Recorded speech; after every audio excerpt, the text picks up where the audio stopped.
Hi everyone, Dr. Hill here.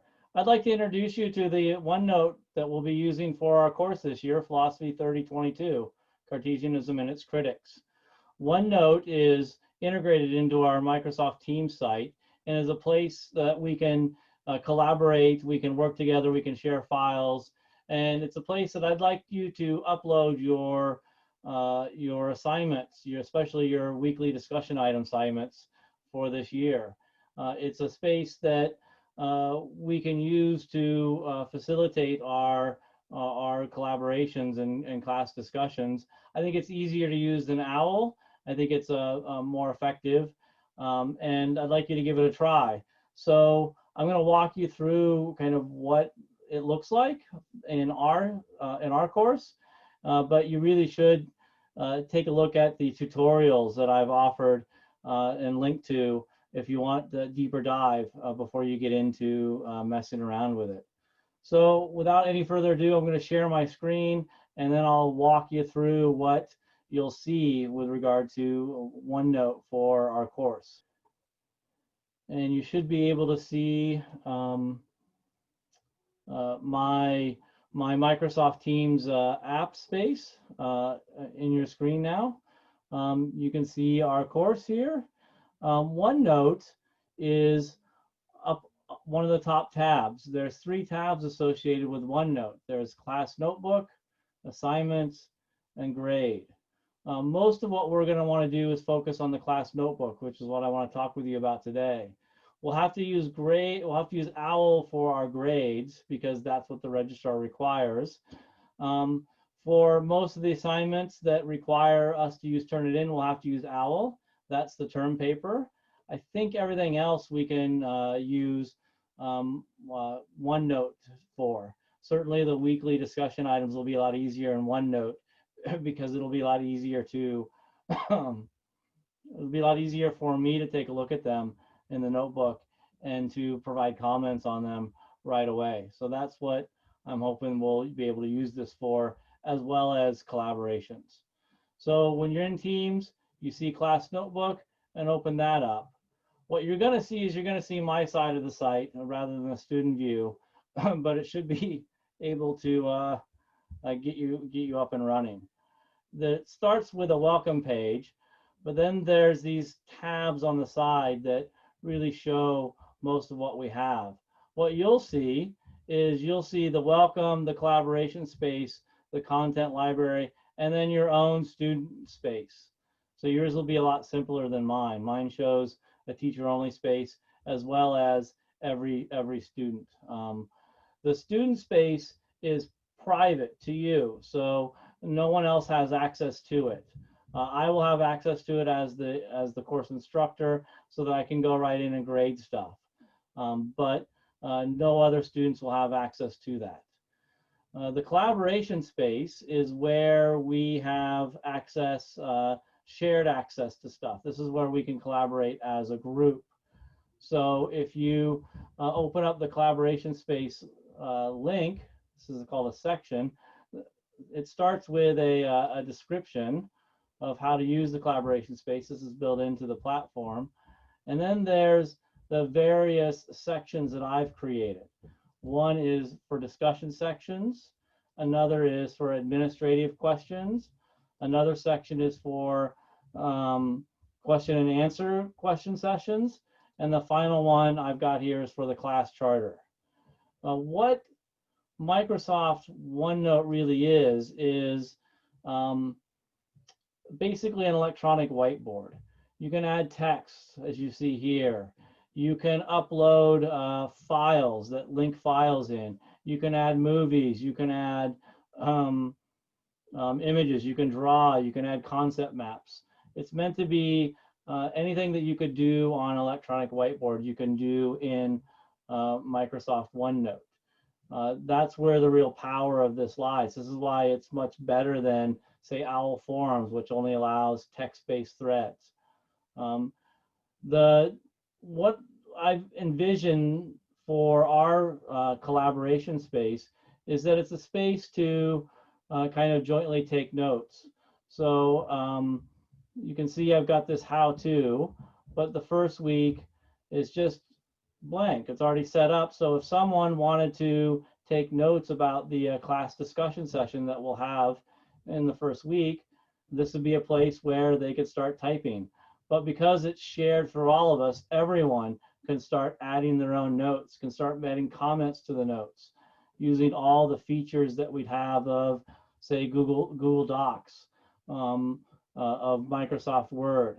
It's all that can be done in real time while class discussion is going on. Someone can have this open and be adding this. It can be done after the fact. There's a lot of ways of collaborating. That's how I envision most of the collaboration space to be used. There is a place for each week to add notes about the discussion.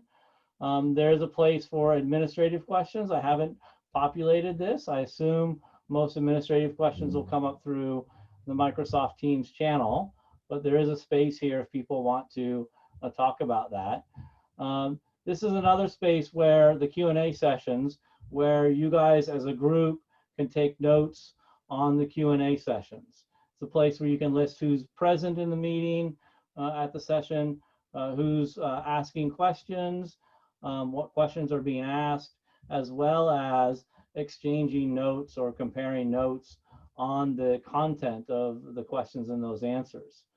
I view these really as your own resources. This is not something I'm going to check or keep an eye on or correct. This is for you guys to function as a peer group to use as you see fit. I provided the structure in Microsoft OneNote. You guys will, I'm expecting to provide the content.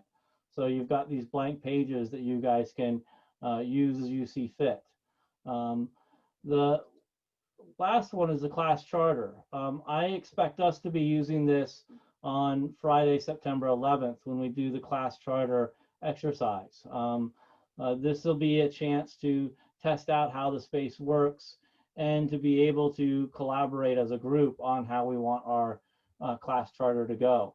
So you can already see that there's a PDF linked here for the guidelines for the assignment, as well as the sample text I preliminarily drafted to be the starting point for discussions about the class charter.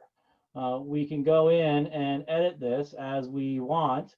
You can maybe see on the screen that it's a text and it's in kind of edit mode, so we can change anything we want as we go through the discussion. That's the collaboration section, the collaboration space section for Microsoft OneNote. And that really is the main kind of power of OneNote as a collaboration space. It's very flexible. It can take lots of different kinds of media. Another thing on here that you'll want to pay attention to is the content library. The content library has the files that we should be accessing and might want to have access or use during the course of the term. Again, I've divided it up into different sections. When you open up the different sections, the class charter section, you can see it's got 2 pages. One is for the guidelines and the other is for the draft document. So if you want to be able to download that, you can find it in the content library. Here's the syllabus, the PDF for the syllabus. The rubrics will be here.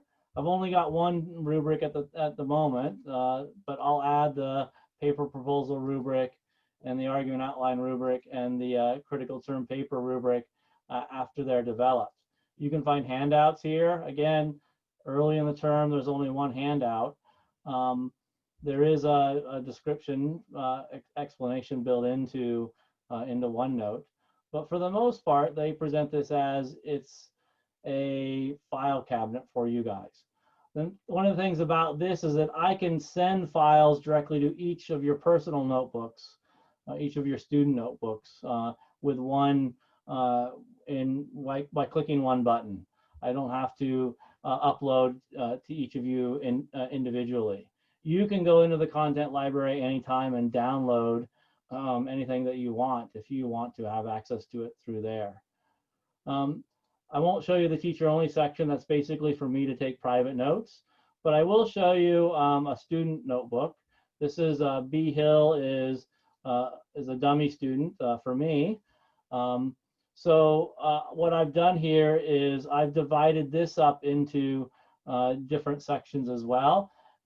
You can go in as a student. It's my understanding you can go in as a student and add your own sections if you want. This is, again, a personal space that is not private. I have access to it, but it's not accessible by any other student in the course. Again, it has a place for handouts. So you can see that I've already sent some handouts to all of you. Again, I can, when I post a handout into the content library, I can push it out. So it goes to everybody's everybody's individual notebook.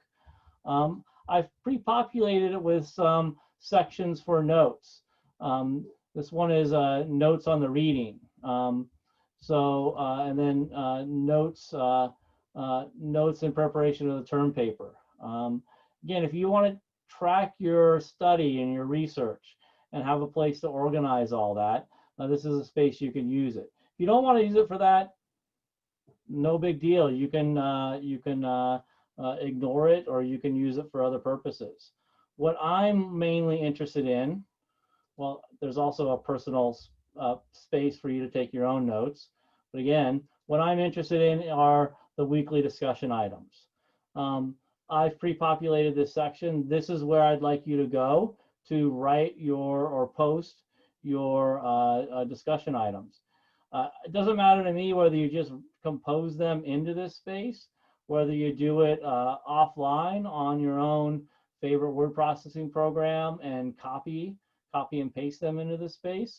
But I'd like us to use this as our way of uploading our discussion items and our reflection notes.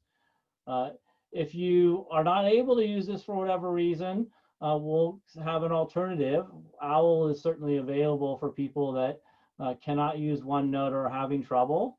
Don't ever worry if you're having trouble with this stuff. We'll always work out the technology and the submission. But other things being equal, it will be a lot convenient for all of us if I can have access to your discussion items through OneNote, because now I can copy and paste from here directly into our own agendas for preparation of key points that we want to make central to the discussion items in our weekly meetings. So that's kind of the idea behind that. Plus, I can give immediate feedback of my own through the text, through inserting various things, links, pictures, emojis. I mean, all sorts of things that you would normally expect from an electronic whiteboard. Ditto for drawings, and so on and so forth. So that's how I'm hoping we'll use OneNote. I haven't decided how I'm going to use the assignment section. I've scheduled these things in here.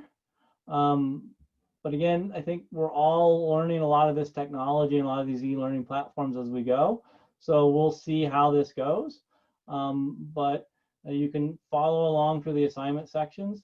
And then the grade section, the official grades will be in OWL. If we use the grade section of OneNote for our class, it'll be simply as a convenience. So that, I hope, is a quick little introduction to OneNote for students, or a OneNote class. I encourage you to take a look at the tutorials that Microsoft offers that you might find on LinkedIn Learning to have a deeper dive, and someone that has more expertise with all these things, explaining it in a better way. Thank you. I hope this helps. And whatever happens, don't worry. We'll make all this technological stuff work out. It's new for all of us. It's a big pain to have to kind of pivot and learn a lot of this stuff now. So hopefully this first week of term, I've booked aside time so that we do nothing but focus on learning these things and getting used to them, so that we can dive into the philosophical content and have philosophical discussions rather than technological ones next week. So thanks everyone for looking at this video, and I hope it helps. I'll see you in our class Zoom room soon. Bye.